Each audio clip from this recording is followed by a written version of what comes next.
The glass hit the marble before she even raised her voice. Wine spreading across white stone like something in this house had already bled out. Kang Tae-shik didn't look down at it. He didn't look at her either.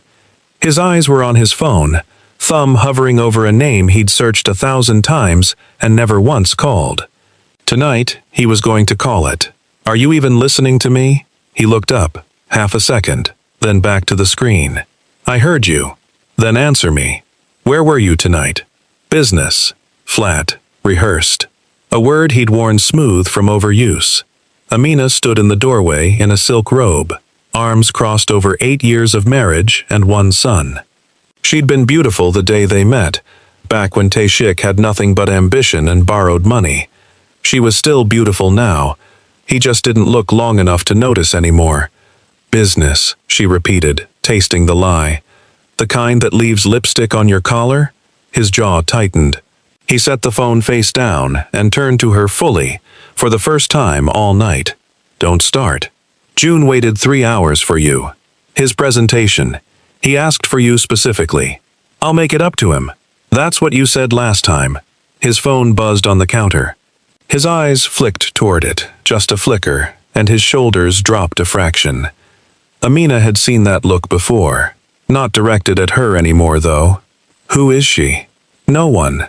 He grabbed the phone and walked into his study. The door clicked shut behind him. Quiet. Quieter than any slammed door had ever sounded.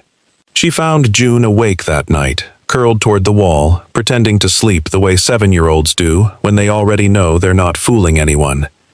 "He doesn't care about me," he whispered. "That's not true, baby." "Then why does he care more about her?" Amina went still. "What?" "I heard him on the phone.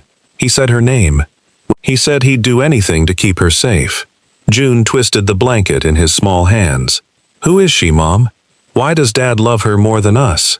She held her son and said nothing, because the honest answer was a question she wasn't ready to ask herself yet.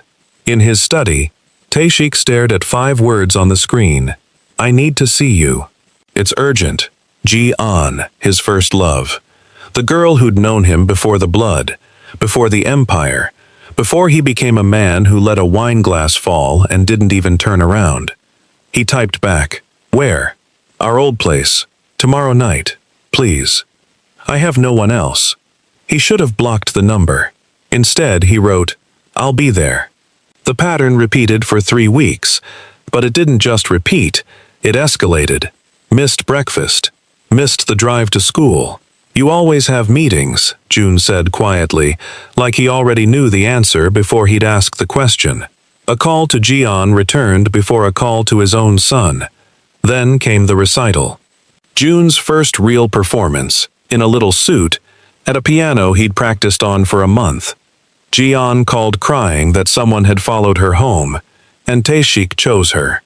He arrived 40 minutes late, to an empty stage and a room of parents holding flowers his son never got to see him hold. "I'm sorry," he said, breathless.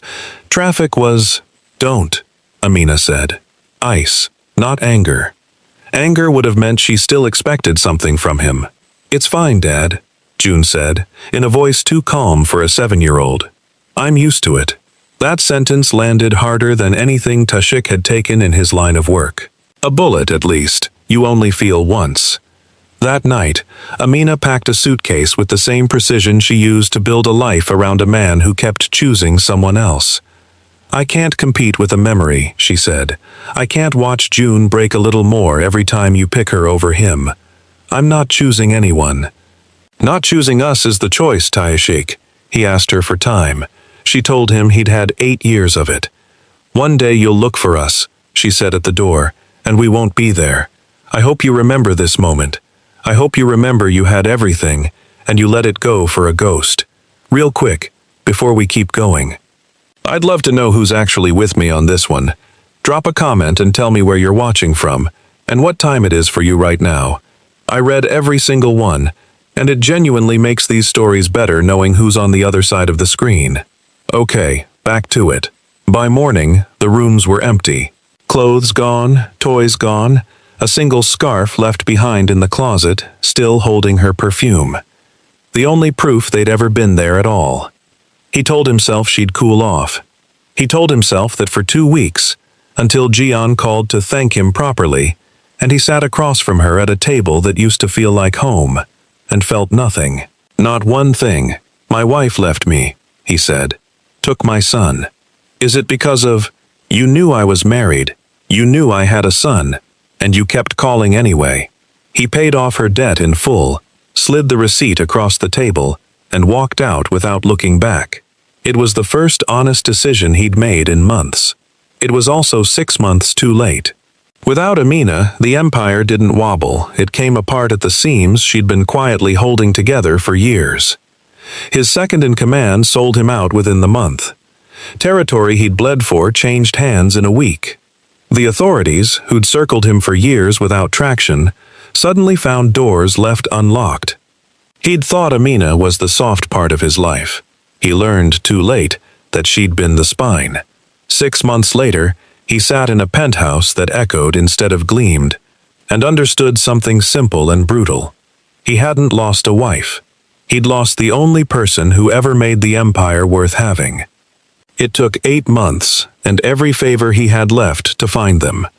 A small coastal town, 3 hours out. Amina's maiden name on the mailbox. June, taller now, laughing at something his mother said, laughing in a way Taeshik had never once heard directed at him. He got out of the car. His legs felt like someone else's. "What are you doing here?"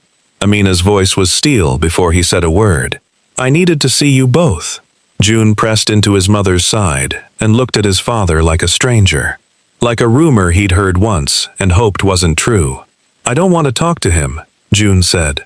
Taeshik went down on his knees on the pavement. Not for effect.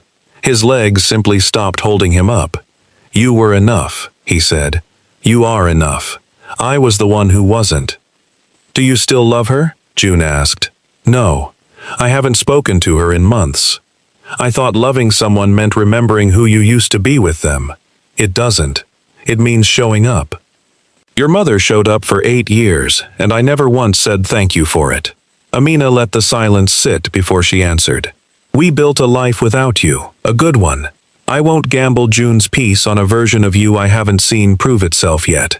Then let me prove it, however you want it. Supervised, on your terms, at your pace. I'm not asking you to trust me today." She took a long time to answer. "Go home," she finally said. "Think about whether you can actually do the work, day after day, with nothing in it for you. Because if you disappear on us again, that's the last door you'll ever knock on." They walked away. At the corner, June turned back. "I'm glad you're sorry, Dad, but sorry doesn't fix everything." "I know, son, but it's a start." That same afternoon, Taeshik called his lawyer. "Liquidate everything. The penthouse, the businesses, all of it. Set up a trust for Amina and June. I want them protected no matter what happens to me." "Sir, are you certain?" "I've never been more certain of anything in my life." He'd built an empire on blood and fear, and the belief that he could control everything he touched. In the end, he controlled every part of it, except the one thing that mattered, his own heart. The crown means nothing when there's no one left standing beside you to share it. If you made it all the way to the end, thank you, genuinely. I put a lot into this one, and it means a lot that you stayed for it. If it hit you the way it hit me writing it, hit that like button. It helps this channel more than you'd think. Subscribe if you want more of these. And I'd love to hear from you. Has anyone ever taken you for granted until it was too late? Or maybe you were the one who didn't see it in time. Tell me in the comments. I'll be reading through them. Love ignored becomes love lost.